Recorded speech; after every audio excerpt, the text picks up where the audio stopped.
একটি অর্ধবৃত্ত থেকে আমরা সুন্দর একটি ফুলের টব আঁকবো। দেখুন এখানে অর্ধবৃত্তের উপরে ও নিচে যে খালি অংশ ছিল সেখানে দাগ দিয়ে টবের মুখটা এঁকে নিলাম। এরপর নিচের অংশে কিছুটা রং করে মাটি বা পাথর যাই হোক বুঝিয়ে নিলাম। সবশেষ এই টবের গাছগুলো এঁকে নিলেই সম্পূর্ণ একটি ফুল গাছের টব তৈরি হয়ে যায়। ভিডিওটি ভালো লাগলে পেজটিকে ফলো দিয়ে পাশেই থাকুন। ধন্যবাদ বন্ধুরা। বড় একটি বৃত্তের মাঝে ছোট একটি বৃত্ত এঁকে নিলাম।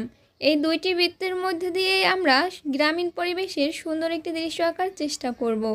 দেখুন প্রথমেই একটি ঘর এবং একটি ঘরের পাশ দিয়ে অন্য একটি ঘর এঁকে নিলাম। দুটি ঘর পাশাপাশি এঁকে নিলে দেখতে খুব সুন্দর লাগে। এটি একটি রাতের দৃশ্য, তাই উপরের ছোট বৃত্ত দ্বারা একে চাঁদকে বোঝানো হয়েছে। যেহেতু রাতের দৃশ্য তাই চাঁদের চারপাশে একটু অন্ধকার অন্ধকার করার জন্য পেন্সিল দিয়ে চারপাশ থেকে একটু কালো করে নিতে হবে। এরপর ঘষে নিলেই দেখুন সুন্দর একটি কালো আবছা রাতের অন্ধকারের মতো তৈরি হয়ে গেল। এরপর ঘরের পিছনের দিকের গাছগুলো উপর দিক দিয়ে এঁকে দিতে হবে, যেন বোঝা যায় যে এগুলো ঘরের পিছনের দিকের গাছ। এবং উপরে দুটি পাখি এঁকে নিচের দিক দিয়ে কিছু ঘাসের মতো এঁকে দিলেই সুন্দর একটি গ্রামীণ পরিবেশ তৈরি হয়ে যাবে।